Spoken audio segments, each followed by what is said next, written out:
you ready? Every weekday, Let's get down to business. Howard Rollins plays Detective Virgil Tibbs in the Heat of the Night. There's some things about this town that you don't understand. Joining forces with Carol O'Connor to solve cases and break down barriers in a hostile town. What the hell are you doing in Sparta, Mississippi? I was born here. See the series based on the classic film. Every weekday at 7 p.m. Eastern on Get TV.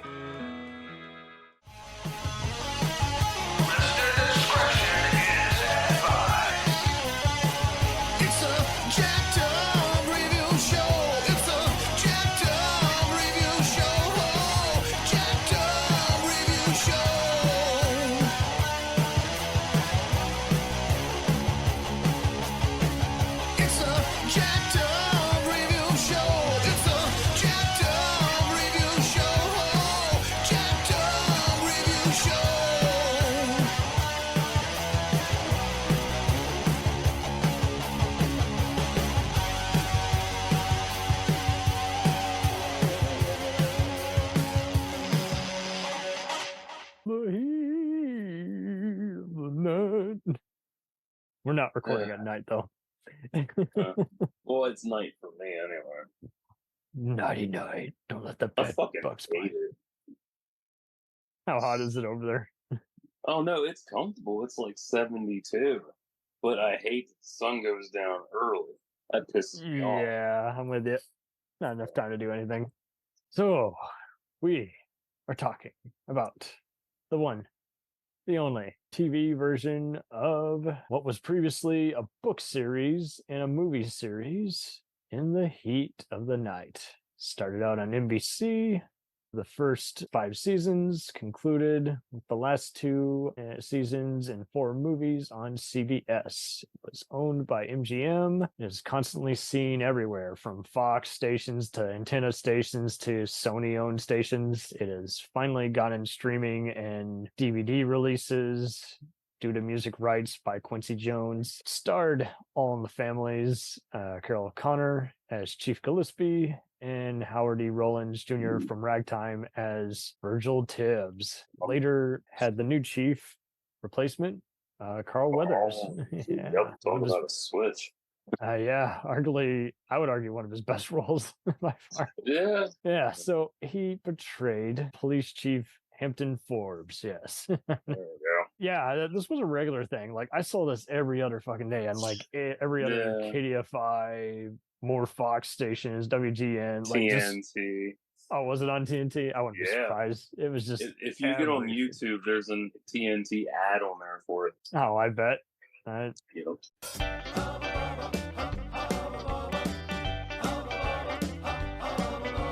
Captain Skinner, but a Bubba's my name. I like my iced tea sweet and my women the same. I'm your brown-haired badge here in little old Sparta, but nobody's bigger or tougher or smarter. If you're looking to fight, best not be with me. Gonna be held tight, well now we'll just see. You never know, in the heat of the night on TNT. Heat of the night on TNT. Now I don't put on any airs, but then I ain't no slob. Just a redneck boy with a blue-collar job.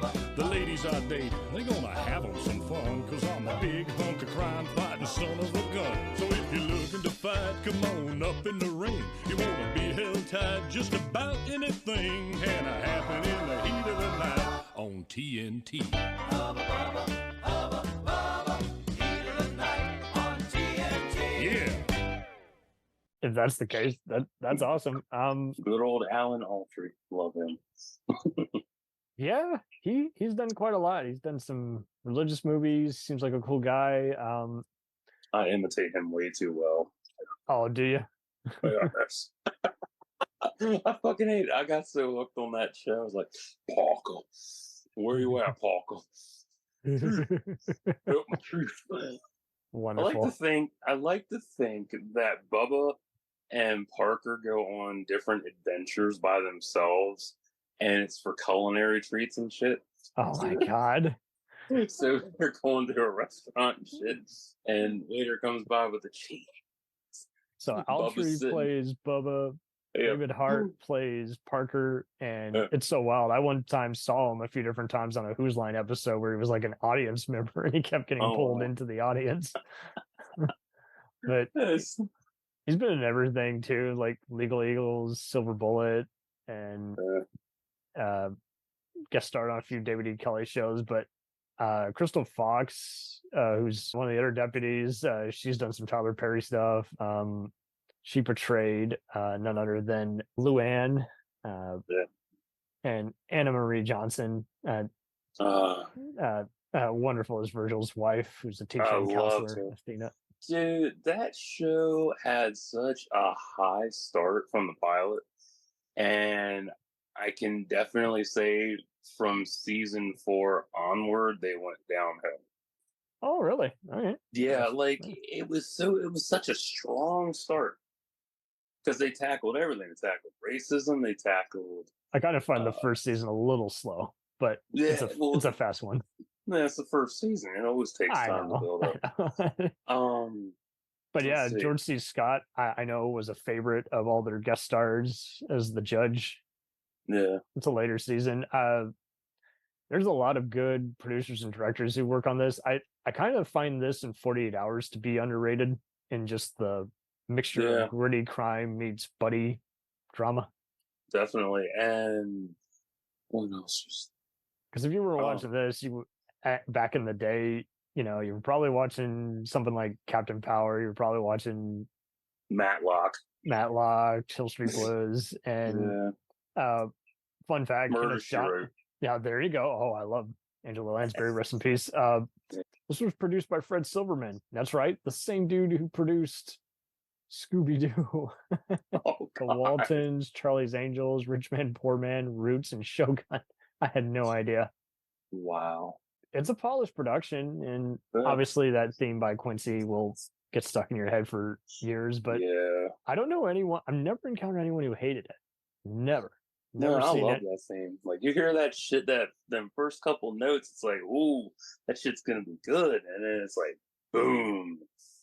Oh, it's so good. But on the racial crimes, that it is true. It's like one of the first to approach that, and and rape and classism, AIDS, domestic disputes. But it's interesting how you don't really, kind of like many shows, it doesn't hold back, but it doesn't show it in all explicitness. And there's some good guest stars. I know Mariska Haggerty was on there. Yeah, she was as a getaway driver. I was like, I remember Kira from Deep Space Nine, Nana Visitor. She's done all kinds of guest spots, including Hunter and Doogie Howser. But I would say this is one of her best one, where she plays a disillusioned widow who kills her rich husband and then denies that she did it. Like, Corbin Burnson was a bad apple in one, killing a ex-wife in a trailer park, and you're like, damn. Here's a fun fact. I can't remember I think it was either season 2 or 3. One of I can't remember, but they all flow together. Yeah, they really do. But in a good way, not like the other ones where you're like, getting old, guys. You just did this 5 episodes ago. For real. Carol O'Connor had open heart surgery. And before he had the surgery, you could tell he was slow. And then when he came, because there was a time when he wasn't on there, and I was just focused on Tibbs and Bubba. And I was like, finally, Tibbs get some spotlight time. I like that. Kudos to Joe Don Baker. That's a big shoe to fill as the assistant chief looking for the main chief, and they had to work in a kidnapping plot. Yeah.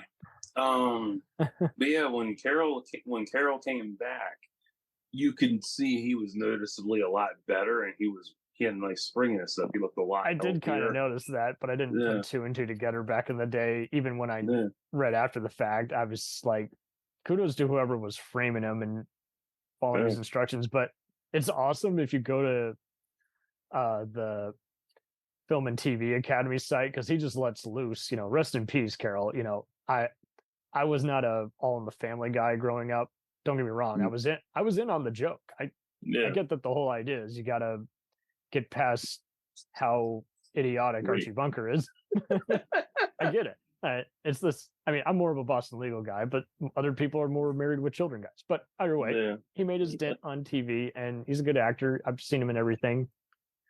But isn't it just funny how he just threw out pretty much. I mean, he was great even as the major in Kelly's Heroes. That's kind of where I grew up with him, seeing him in Kojak himself, Telly Savalas, just Boston Clint and Donald Sutherland around. But I just found it so funny how he just flat out just threw all the writers out and he fired them after the first 2 seasons because they kept just sending him cliche shit that he's like, this is not rooted in any kind of reality. I'm going on off the tabloids. Yeah. That was the thing, because there was actual character evolution in the show, and then they got killed off. The one that I remember most was the younger deputy. I can't remember his name. Oh, it was his son, Hugo Connor. No, not Hugh. Oh, no. No, okay. Black guy. And he was 18 at the time. He was 18 at the time.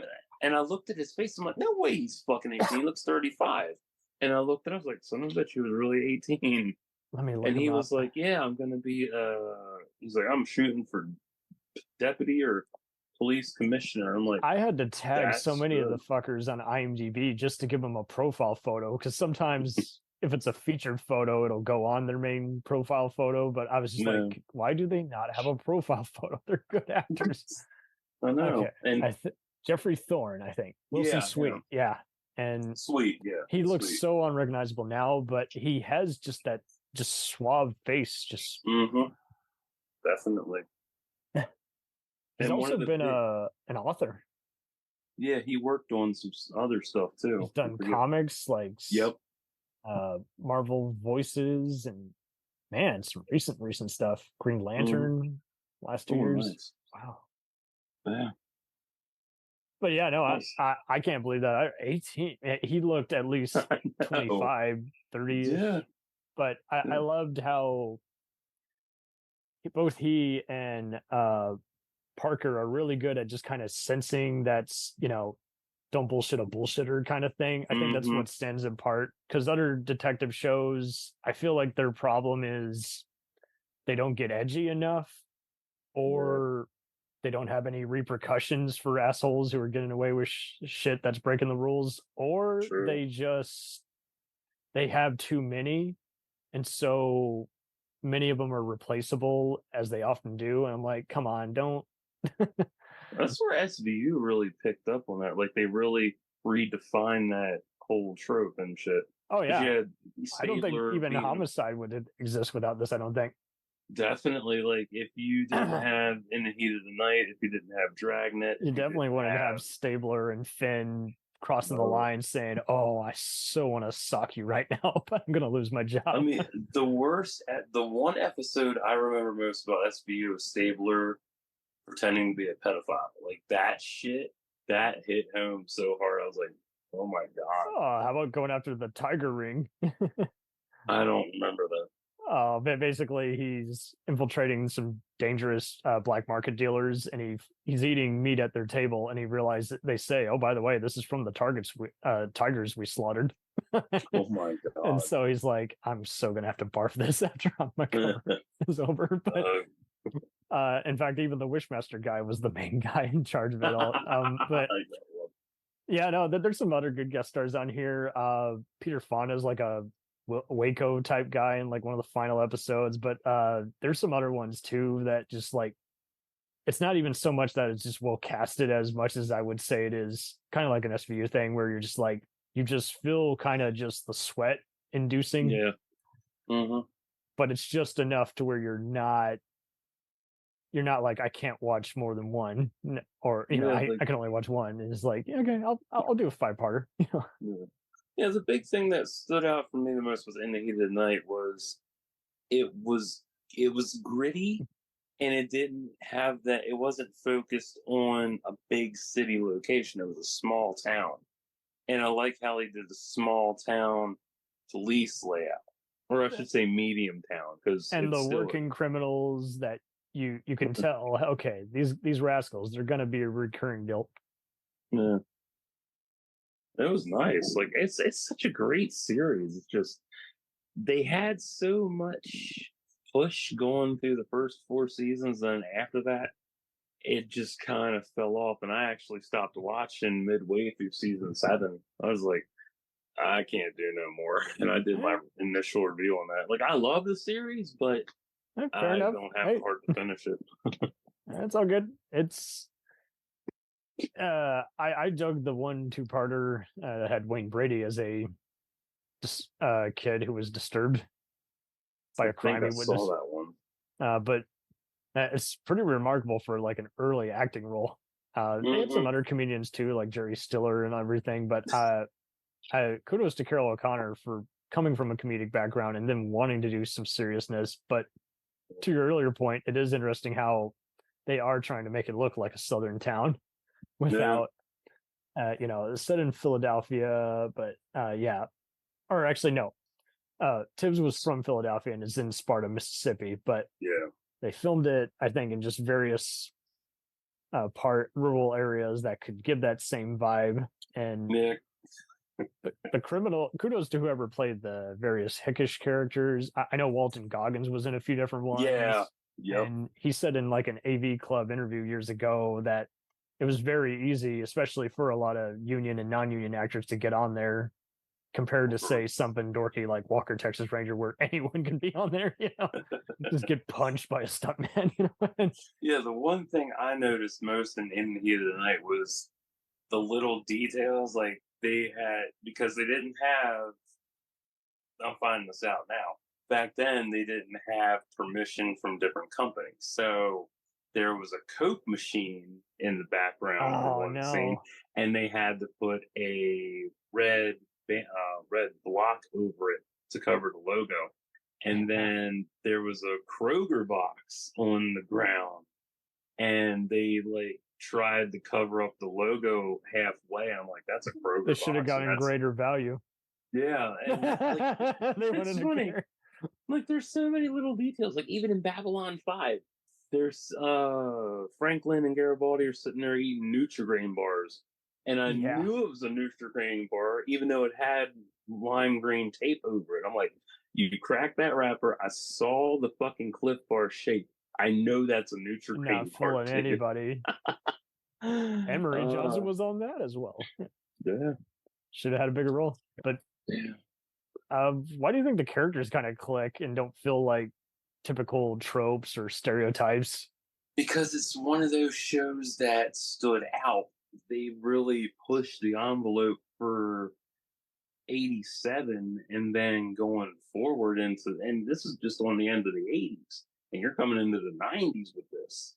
So you're touching on hot button issues with kid gloves, but it's still a hot button issue, but with a kid glove touch to it. Good, yeah, that's definitely the best way to say it. Because if you did this shit now, like they've done it now, it's a lot more gritty. It's in your face. It's like, yeah, we hate you. It's like you go from that to American History X, and it's like night and day. American History X was definitely another movie that kind of opened the same dialogue, but people took it the wrong way, and then years later, it's like, oh, this is a great classic. I'm like, no shit. Yeah, I'm really surprised they kept this on as long as they did. It's like it was always low rated, but had enough decent ratings, I guess, to keep going. But yeah, Kenneth Johnson, that's right, the creator of V and the Incredible Hulk TV show, said that when he was developing Alien Nation for Fox, he described it to, I don't want it to be Lethal Weapon or, insert any other, sci-fi horror thing. I want it to be like In the Heat of the Night, but with aliens. That's pretty smart. So we can have all that social commentary. Yeah. I need my sour milk to get going. Oh, God. Aliens that get drunk off sour milk. Awesome.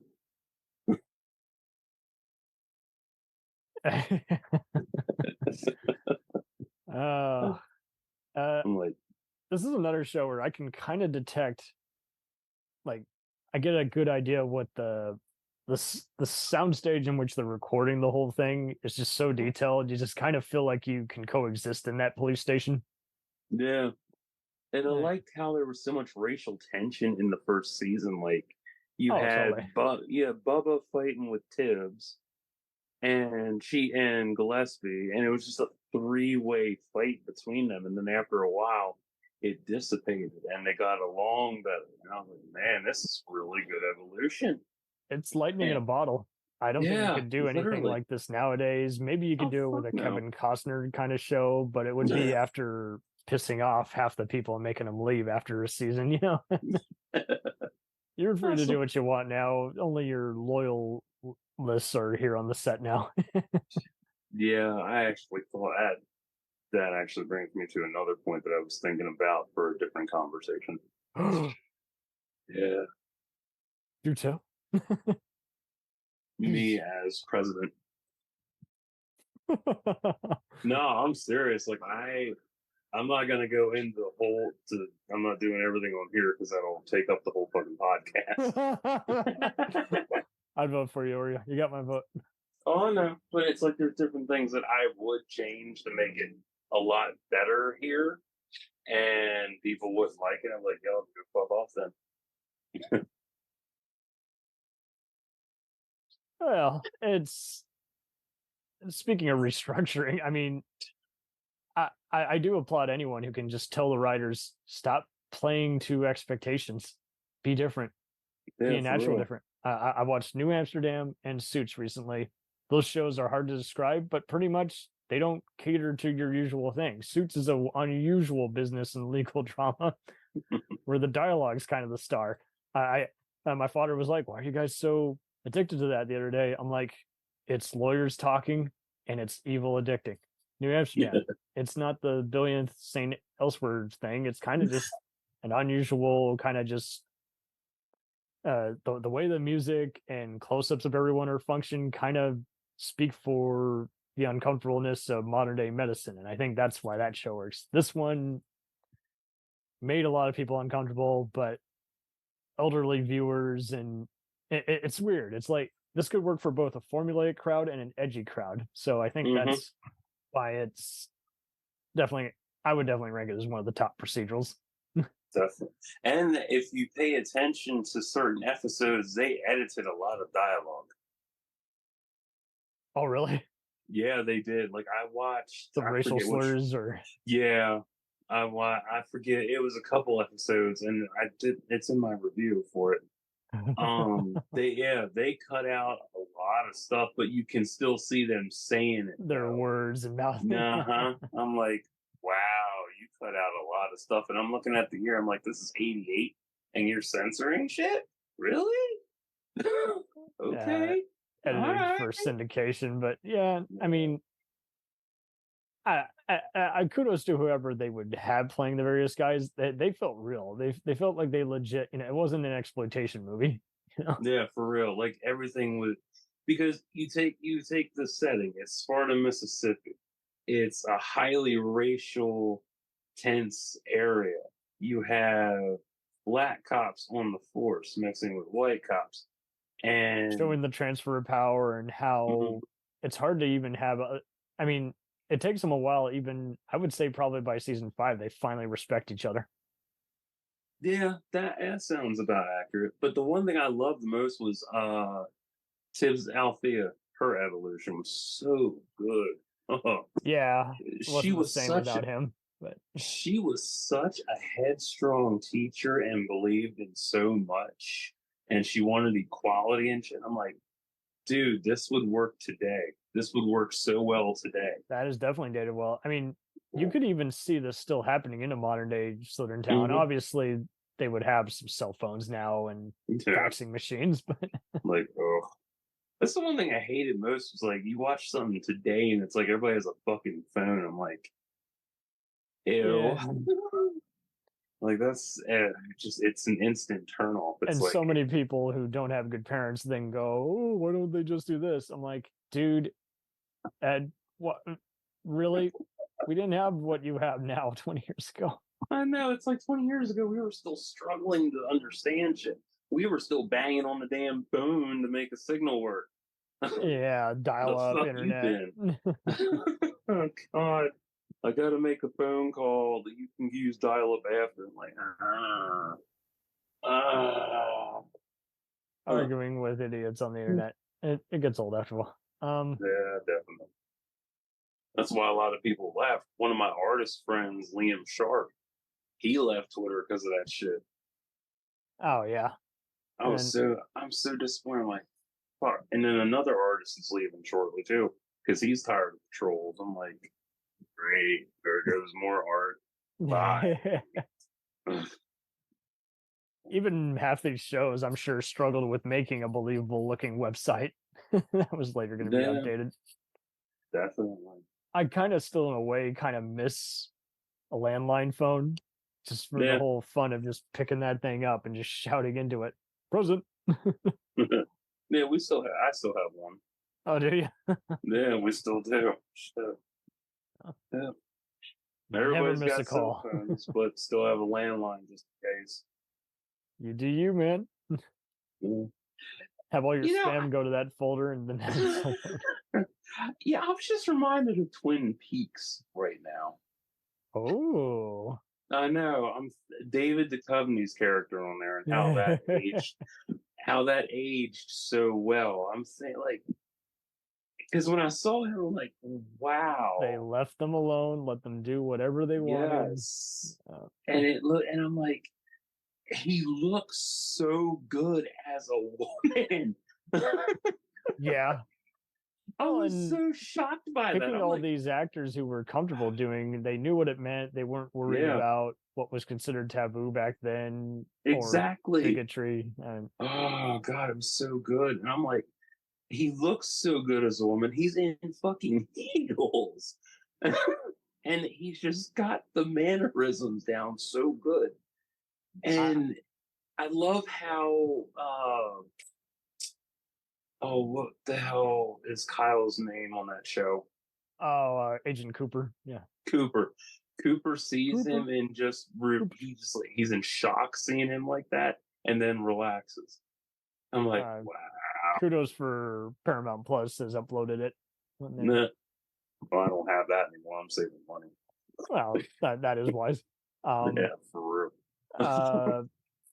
But it seems like Twin Peaks is kind of the go-to for making a bizarre town with unusual characters. Even if I get a vibe from that or X-Files, even when it's not a supernatural kind of mystery show, I'm just like, yeah, this whole thing is going to be serialized. It's going to be okay.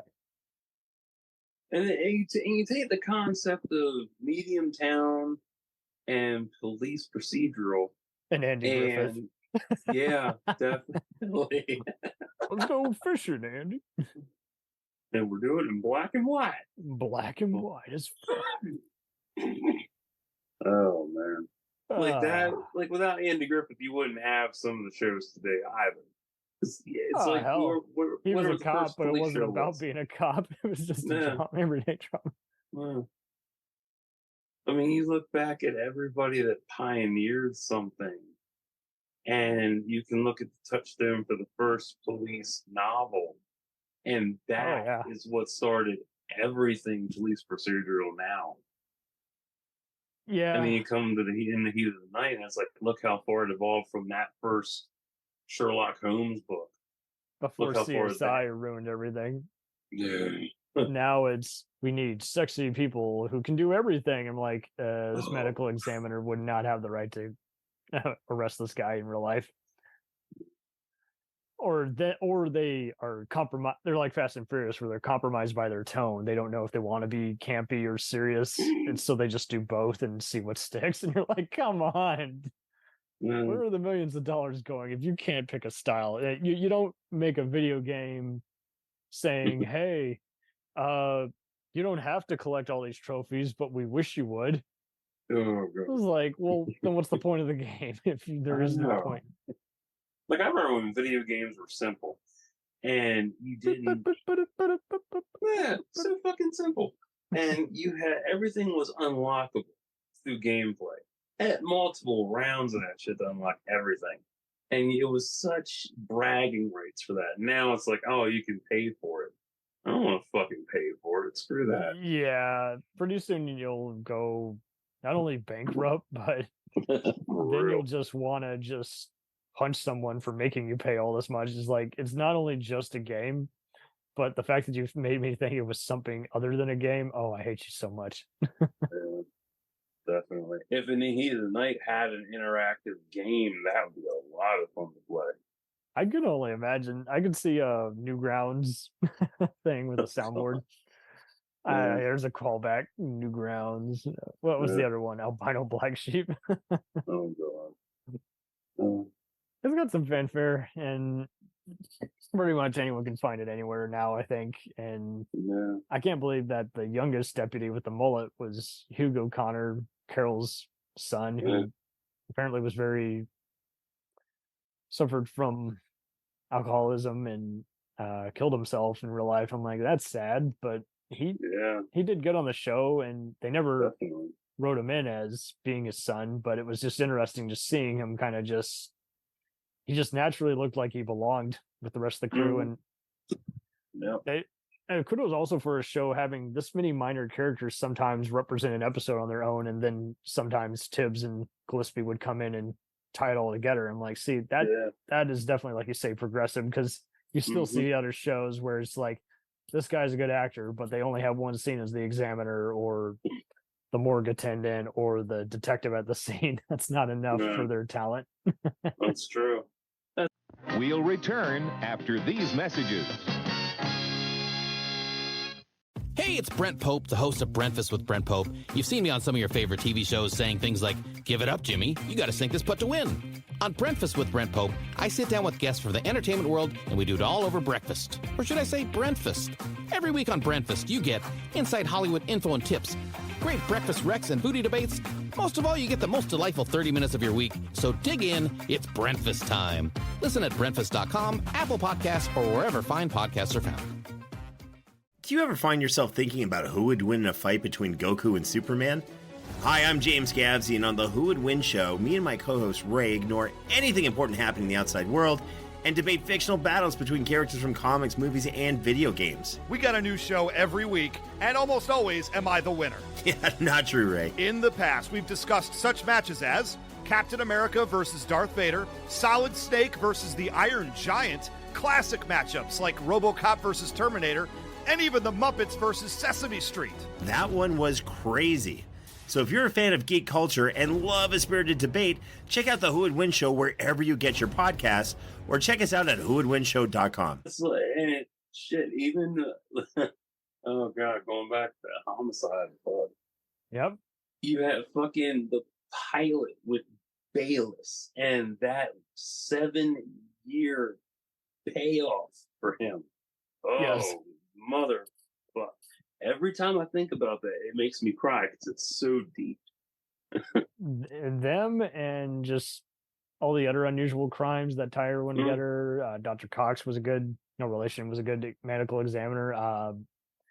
And having Pimbleton just not only breaking a sweat, but just saying, "Oh, this guy's going to recant everything. Let's put you in the box." Bayless, man. Fucking. But yeah, Bayless. Definitely. And you never think about him being like the major character, because you look at the whole cast and everybody remembers the big star power, and everybody's like, "Oh yeah, Rob Morrison's there too." Yeah. Yeah. Everybody's like, "Look at all that star power." I'm like, Bayless. Day one. Bayless. Kyle Sikaar is a good actor, but he's never had anything near. I mean, he was on The Flash as like the evil dad for like a brief season, but I'm like, yeah, but not anywhere close to Bayless, where a very rare example of bisexuality, uncomfortable in your own shoes, and then being, I wouldn't say brainwashed, but just like suddenly just having a breaking point and then just killing and covering up your crime and then not living with your crime. Yeah. And then him and Pimbleton meshing together so well. God, that was beautiful cohesion. You can't replicate that today. You cannot replicate that. No. You can force it, but it ain't gonna work the same way. He's like, these two are going together. Like, no, you're not. Yeah. How are you going together? You don't even get along together. I know. It's so wild. I feel like everyone's too driven by investors and trying to get that money. And it's like, yeah, but will it work? if the answer is no, then this isn't going to work anyway. But I still see some snobs who will go, "Oh, it sucks until that. It was good until that one actor left." I'm like, Star Wars is a good fucking example of that. mm-hmm. And then people do the whole, "Oh, but I never liked it other than that guy." I'm like, then why did you watch this? It's like corporate don't give a shit. All they care about is quantity, not quality. And you look back at it in the heat of the night, and there's nothing but quality. These guys weren't stars. there. Even Carol was a has-been, and he had the power because he somehow was able to convince the TV producers, "Hey, you want me? You got it, but only if I have complete control. I will make your ship sail, but you don't fuck with me." I love that candor. I love that whole just rare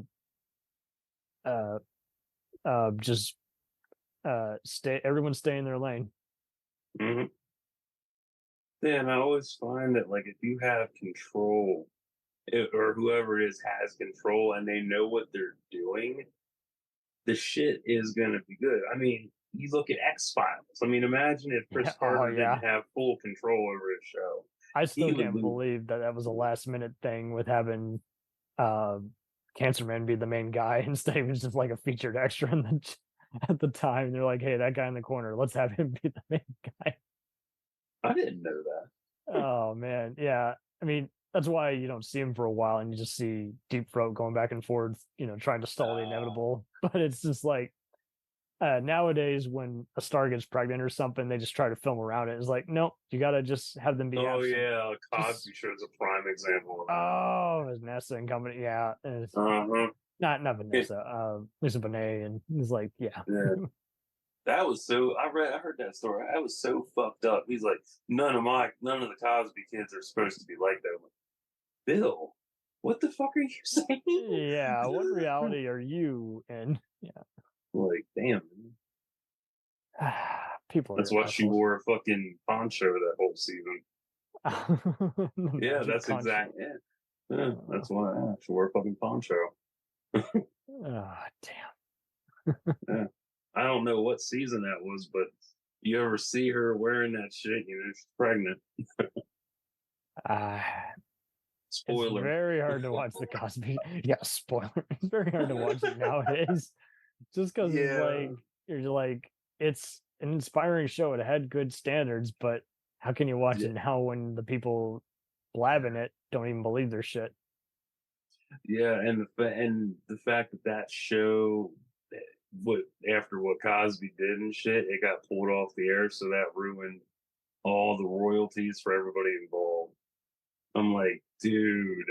Yeah. Oh. Way to fuck it up with everybody. That's why if I made a post on Twitter about this shit with artists.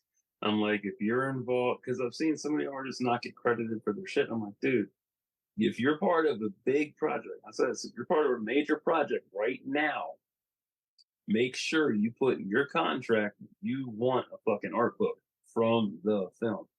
Because you shouldn't have to pay for that shit out of pocket. You shouldn't. I brought that up with Jerry Gaylord, actually. And he's like, nah, I'll buy it. I don't mind doing that.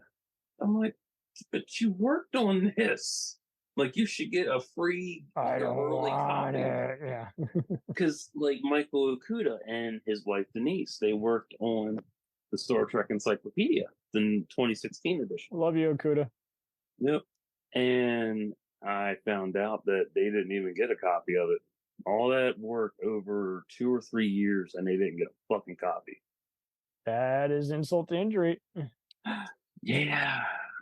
Really? Like, you put in all that work and they didn't even send you a con? Are you shitting me? The Magic Conch Show? Yeah. Oh,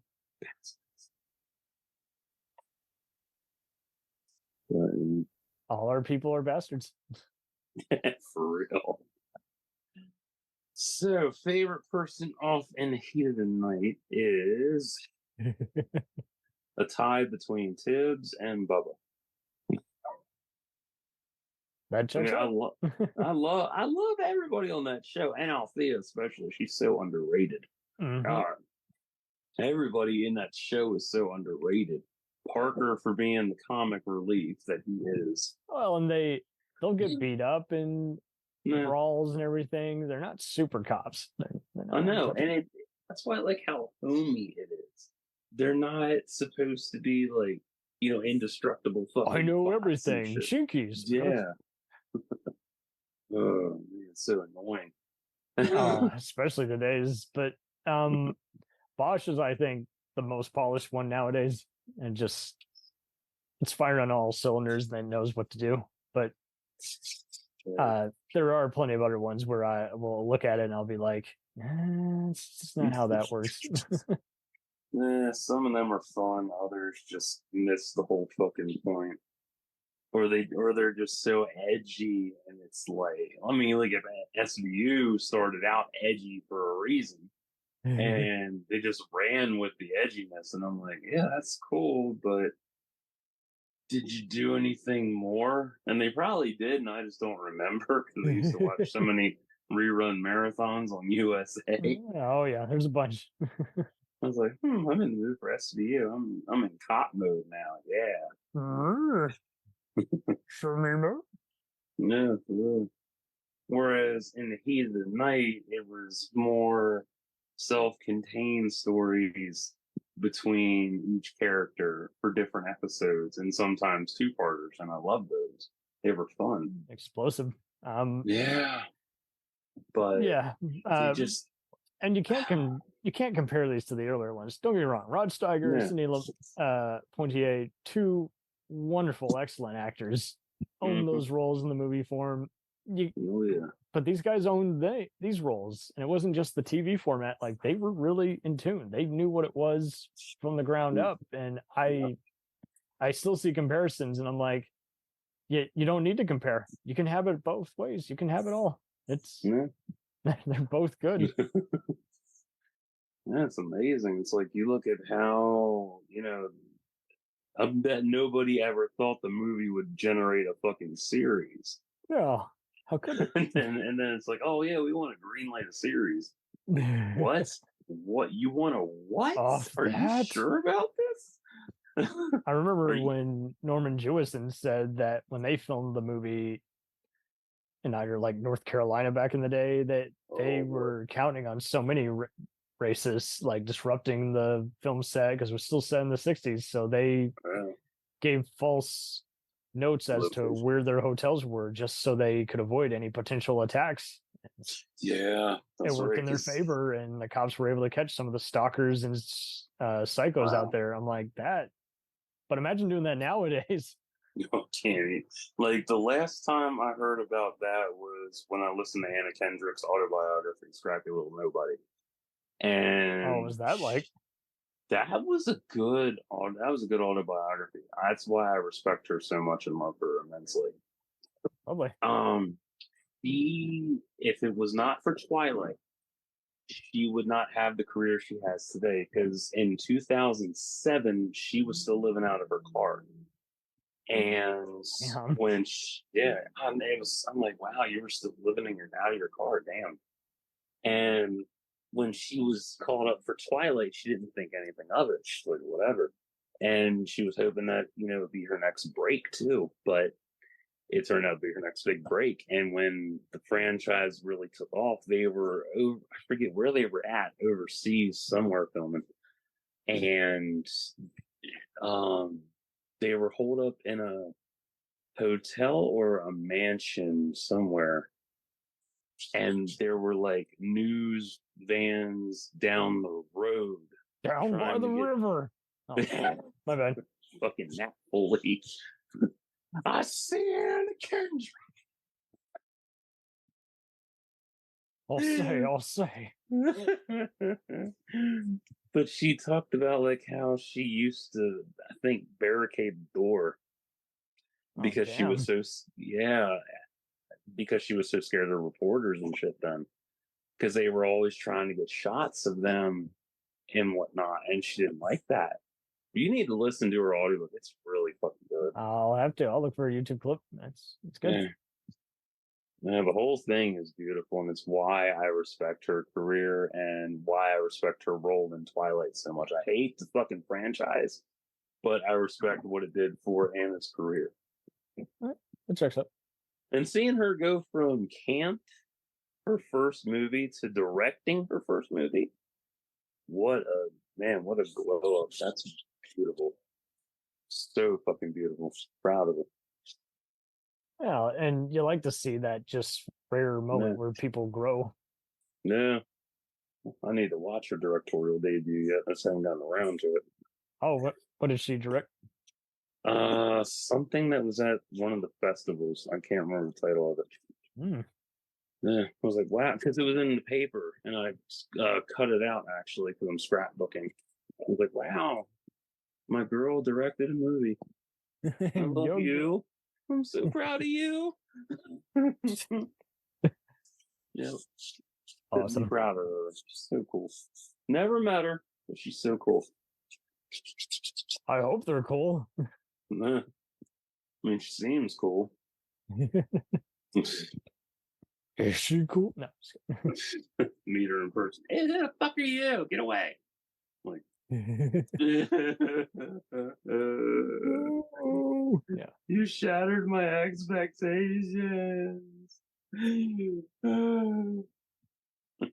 I took out my gun. Oh. Call you up. Cam, why are you crying, Oreo? Anna said she hates me. Oh hell.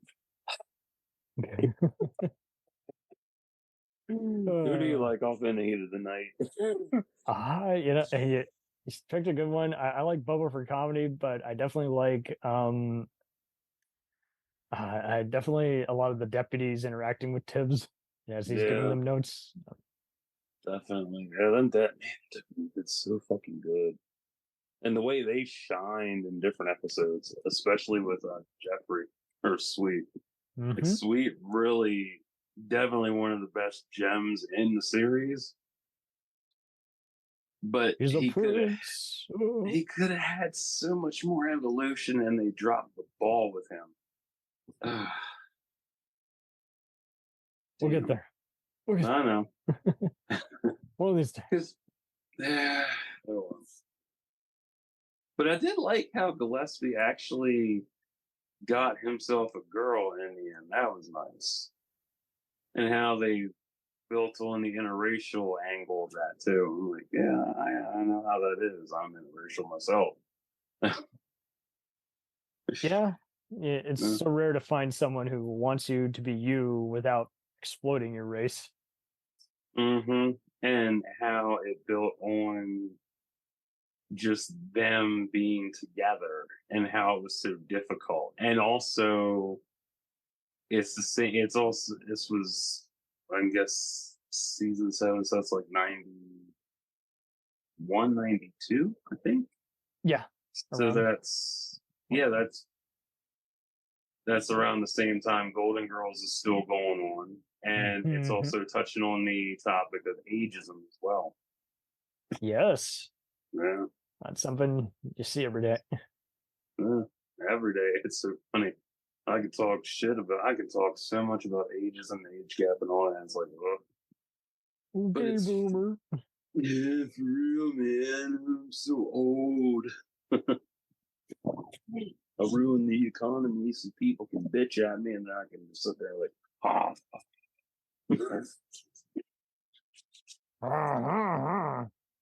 I know everything. I'm right. That's why I only had to pay $50 a month for my house when I was your age. Like, all right, bitch.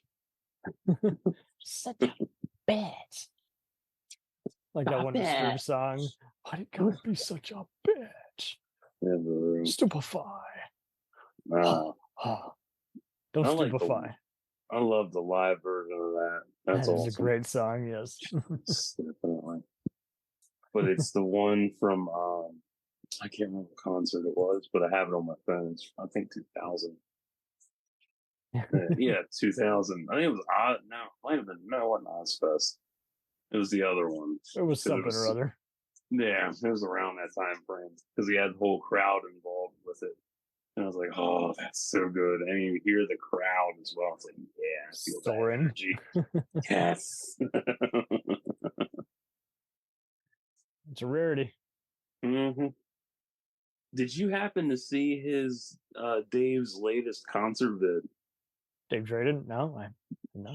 You didn't? Oh, it's so good. He's talking to a little girl, and he actually stopped his set to talk to her because that's what I figured what he did, because it just picks up with him talking to this girl. And he's like, "Are you okay, dear? Because I don't want to continue on if you're not okay." I'm like, "Oh my God, this dude he's in dad mode." He went from, I'm singing to thousands of people and I'm doing dad mode. I'm like, oh, that's lovely. I know. It's like, oh, he's dad mode. Oh, beautiful. And not every day you see that. I know. Unless you're Axl Rose and you see somebody with a camcorder in the audience and turn the fucking camera off. Give it to me. I'm gonna give it to me. Jumps in the fucking crowd and takes it anyway. I was Axl. a GNR fan. Was. Famous last Thor words. Love and Thunder ruined that shit for me. Oh God, when we started. I know. That's another video for another time. But no, at the end of the video with Dave, you can find it on YouTube. I found it on Facebook. Somebody shared it. At the end of it, he says, "There's one thing you need to remember. He's like, there's always darkness in the light, or light in the darkness." That is beautiful. I'm sure he's been in a dark road. Yeah, I'm like, he is such a good father figure. Not every day we can say that. I know, because most people are assholes. But I know I'm not an asshole. I'm like, sure.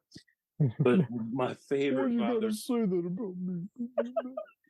favorite father figure off In the Heat of the Night is definitely Tibbs. I loved him growing up. Cannot get enough of Tibbs. I will always love Howard. May he rest in peace. I can't see anyone else in that role. Oh no, it's so hard to picture anyone else. I always loved Howard. I always saw him as like the pseudo father I never had, because he was so sweet. Because I was little when I watched In the Heat of the Night, so I gravitated to whoever really stood out the most. And of course, back then, people were like, "Oh yeah, Carol O'Connor's really good," and I'm like, "Okay, but Tibbs."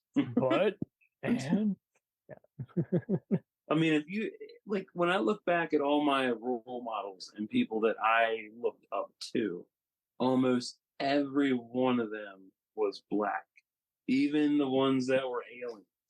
John Jones, fucking Mantis. There you go. Yeah, like all of them. People who are even dignifying a role that could easily be lowbrow. Yeah, for real. And then when I got changed over, I'm like, that's not bad either. Shit. Goliath. Fuck. It's always about the voice and who's in that role. It's like whoever inhabits that role. Voice, yeah. Yeah. It's like if you listen to the voice, that's who you gravitate towards. And when and somebody's like, "Oh yeah, Tibbs," I'm like, "Howard." And they're like, "No, Sidney Poitier." I'm like, "No, Howard. Howard is who Tibbs is. That's who that is for me. That's my father figure. You grew up with Sidney, that's cool. I grew up with Howard. That's my man. That's my dad. That's who I identify." He might be the better actor. If we're having that chat, that's fine. But don't say, "Oh, he's the only one who can play this role." For real, because it's like shit. Because I actually forgot when Carl Weathers joined, I thought he was taking over for Tibbs. And I'm like, it seems that way. Yeah, that's how it was advertised. Because when you see the picture, it's like, oh yeah, he's totally taking over for Tibbs. And that was the whole thing back then. I didn't know that he was playing Forbes. I had no idea. Because when I heard that, I think they mentioned that Howard had passed away, but they didn't say why. I was like, that's not fair. And they're like, because I figured back then, because people were switched out left and right, because you have a giant ensemble cast and it goes on for multiple seasons. People come and go, they come back with guest spot, so on and so forth. So, you're used to people switching in and out. And today's generation don't understand that concept. No, they don't. No, this person has to be in this role forever.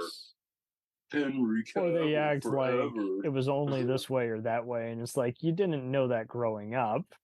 Yeah, you knew and it then from you go tabloids. back, and it's like, oh, he died. I didn't know he died. And then he gets replaced, and it's like, oh, so now he had this new person that I don't know shit about is trying to take over my previous father's spot. And it's threatening, you know. You see that role, and it's so threatening. It's like, who are you? Why are you trying to replace somebody that I grew up loving so much and I hold dear to my heart? And you're trying to replace them, like you're forcing this on me. And then after a while, it's like, oh, they're not so bad after all. They can be a replacement. That's okay, and it's fine. And some people today, man, they don't fucking get it. No.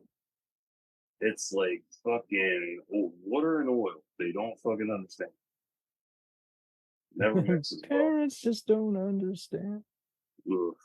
Fuck Will Smith. I love the irony with him slapping Chris Rock is the first film he puts out is a slave film. Oof. Hair's good, but yeah. This is how I feel. Like, wow, okay. Pussy.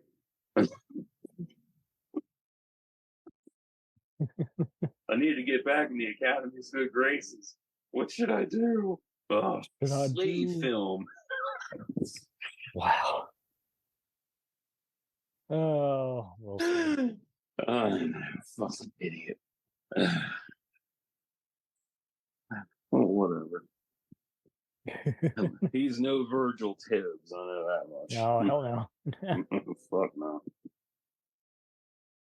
Because that's the thing, like you look at all them old 80s shows, and dated as most of them are for different reasons. They were all lightning in the bottle because it was one of those things where you look back at the old interviews they did, and they were like, yeah, I didn't really think much of this as an opportunity. I just, wanted a quick paycheck.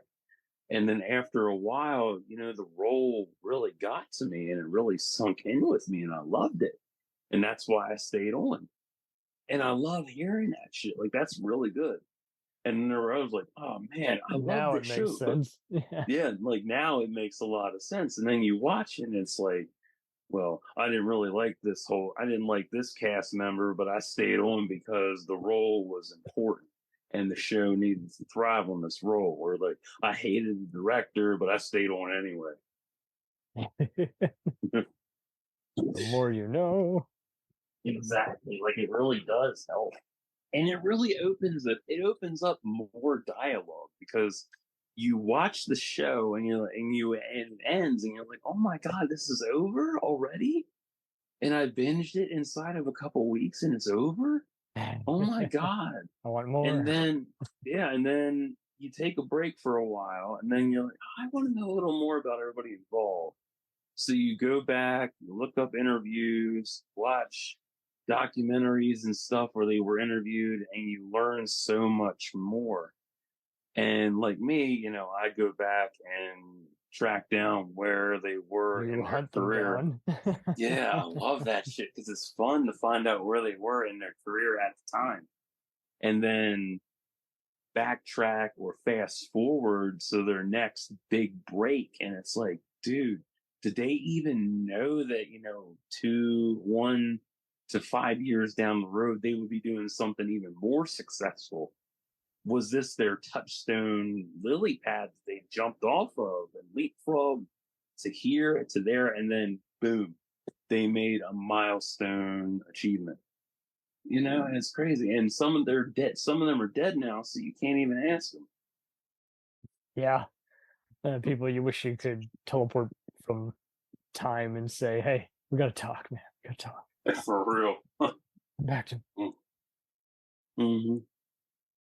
I would say Howard's voice has that same love and affection as Robin Williams did.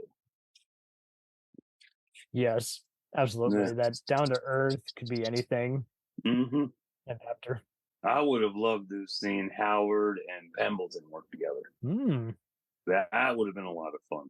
I'm surprised they didn't spawn any spinoffs. It seemed like everyone had a spinoff back in there. See, here's the thing that's really fucked up about NBC. The 90s were red hot for shows, nonstop. You had Law and Order, you had ER, you had Homicide, top 3 flagship shows. The trident of NBC in the 90s that you cannot touch and cannot fuck with. Yet, they never had a goddamn crossover between the 3 of them. I'm so baffled by that. Law and Order and Homicide, cool. ER, we don't need that shit. West Wing was a big game changer, but now I think my main issue is now that sci-fi is only on streaming because it always gets bad ratings, and now that horror anthologies are kind of more experimental, I'm kind of always just wondering, what is the actual TV formula nowadays? That is a good question. Because I asked other people, they've either cut the cord or they only have TV, and you're like, good God, why did we get so restricted? I don't know. Streaming services make it restricted because every company has a streaming service. It's like you either have NBC streaming, you have HBO, you have Showtime, you have Stars, you got Cinemax, you have fucking Discovery, Disney Plus. Yeah, for real. I miss the old shit that was on HBO and Cinemax back in the day. I miss them shit. Hot Springs Hotel, Real Sex, fucking Taxi Cab Confessions. Just an excuse for just passion, taking the shame out of Shameless.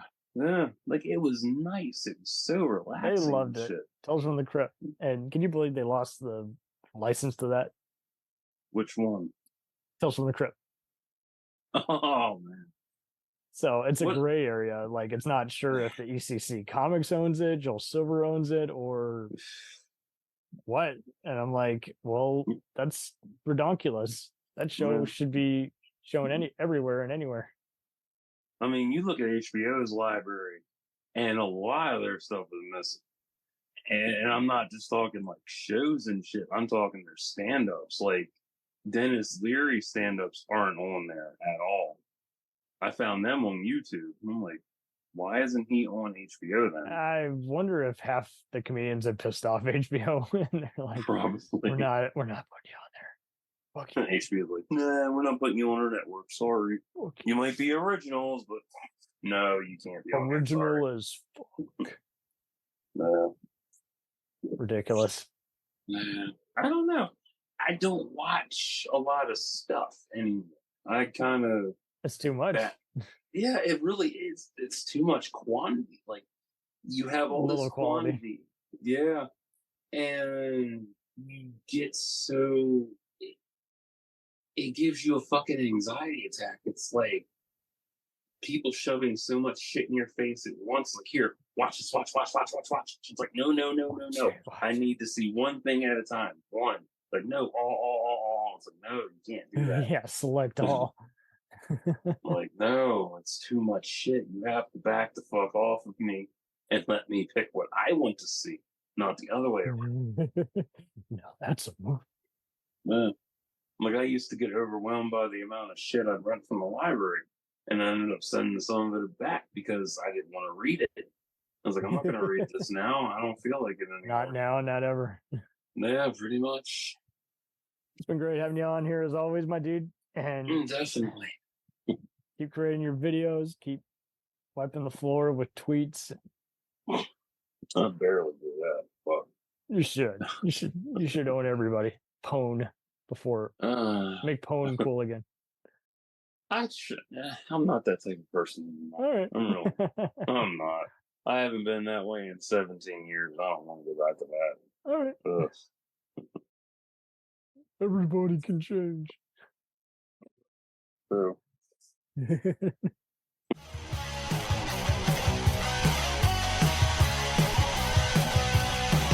Follow us on the web on Facebook, Twitter, and Instagram. The podcast is available on Podbean, Spotify, iHeartRadio, Anchor, Apple, and anywhere else podcasts are available.